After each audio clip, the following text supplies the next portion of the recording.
Hello friends, સ્વાગત છે તમારું મારી ચેનલ ધર્મિષ્ઠાની રસોઈમાં। આજે આપણે બનાવીશું ઉનાળાની ગરમીમાં પેટને ઠંડક આપે અને વિટામિન, પ્રોટીન અને ફાઇબરથી ભરપૂર એવા મગના ગ્રીન લાડુ, જેના માટે આપણે 1 કપ એટલે કે 200 ગ્રામ જેટલા મગ લીધેલા છે। મગને આપણે એક બાઉલમાં ઉમેરી દેશું અને તેમાં પાણી ઉમેરી અને મગને આપણે ધોઈ લેશું। તો મગને ફક્ત આપણે પાણીથી ધોવાના જ છે, આપણે તેને પલાળવાના નથી, એ વાતનું આપણે ખાસ ધ્યાન રાખીશું। તો આ રીતે એકદમ સરસ આપણા મગ ધોવાઈ જાય ત્યારબાદ તેમાંથી પાણી દૂર કરી લેશું અને તેને આપણે સૂકવવાના છે। તો તમે પંખા નીચે કે કોઈ પણ તડકામાં તમે સૂકવી શકો કે આ રીતે સાફ કિચન ટોવેલમાં પણ મગને આ રીતે તમે સૂકવી શકો છો।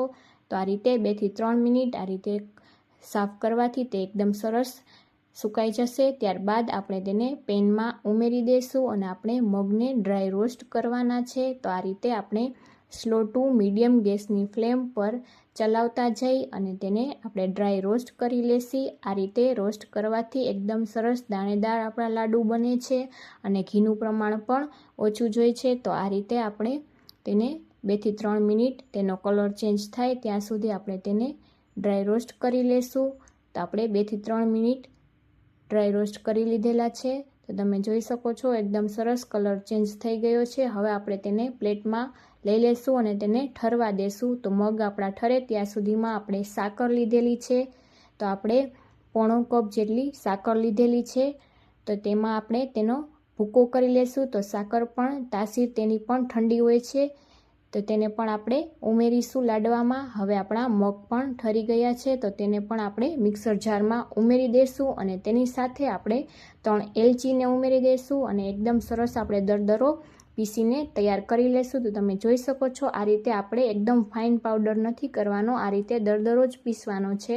હવે આપણે પીસેલા મગને ઉમેરી દઈશું બાઉલમાં। ત્યારબાદ તેમાં આપણે ટોપરાનું ખમણ 3 ચમચી જેટલું તે ઉમેરી દઈશું। તો તે તમારા ટેસ્ટ મુજબ તમે વધુ ઓછું ઉમેરી શકો। ત્યારબાદ જો ખસખસ તમારી પાસે અવેલેબલ હોય તો તે પણ ઉમેરી શકાય અને ત્યારબાદ આપણે કાજુ બદામના ટુકડા 3 ચમચી જેટલા તે ઉમેરી દઈશું અને સાકરનો જે ભૂકો કરેલો છે તેમાંથી આપણે 5 ચમચી જેટલી સાકર ઉમેરી દઈશું। તો તમારા ઘરમાં જે રીતે ગળ્યું ખવાતું હોય તે રીતે તમે વધુ ઓછું કરી શકો અને આપણે ગાયનું દેશી ઘી લીધેલું છે તે પણ ખાવું જ જોઈએ ઉનાળામાં, તો તેને પણ આપણે ઉમેરી દઈશું। તો આપણે પોણી વાટકી જેટલું લીધેલું છે તે આપણે ઉમેરી દઈશું, થોડું આપણે જરૂર લાગે તો ઉપરથી ઉમેરીશું।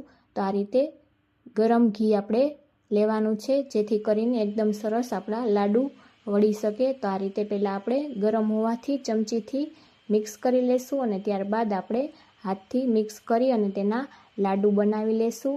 તો આ રીતે ઉનાળામાં તમે બાળકોને અને નાના મોટા ઘરના બધા જ સભ્યોને લાડુ બનાવીને આપી શકો છો, તો બાળકો પણ ખાઈ લેશે અને આ વિટામિન અને પ્રોટીન ફાઇબરથી ભરપૂર હોવાથી આ લાડુ ખૂબ જ ગુણકારી છે, ઉનાળામાં પેટને ઠંડક પણ આપે છે। તો આ રીતે તમે એકવાર ઘરના બધાને લાડુ બનાવીને જરૂરથી આપજો। તો એક લાડુ બાળકોને રોજ આપવું જેથી તેની હેલ્થ માટે પણ ખૂબ સારું અને ડાયજેશનમાં પણ આ લાડુ ખૂબ જ હેલ્પ કરે છે। તો આ રીતે આપણે ચેક કરી લેવાનું કે આપણા લાડુ વળી શકે છે। જો ન વળતા હોય અને ઘીની જરૂર હોય તો આપણે તેમાં ઘી વધારે ઉમેરી દેવાનું, પણ એકદમ સરસ વળી જાય છે તો આપણે આ રીતે તેને વાળી લેશું અને પ્લેટમાં ઉમેરી દેશું।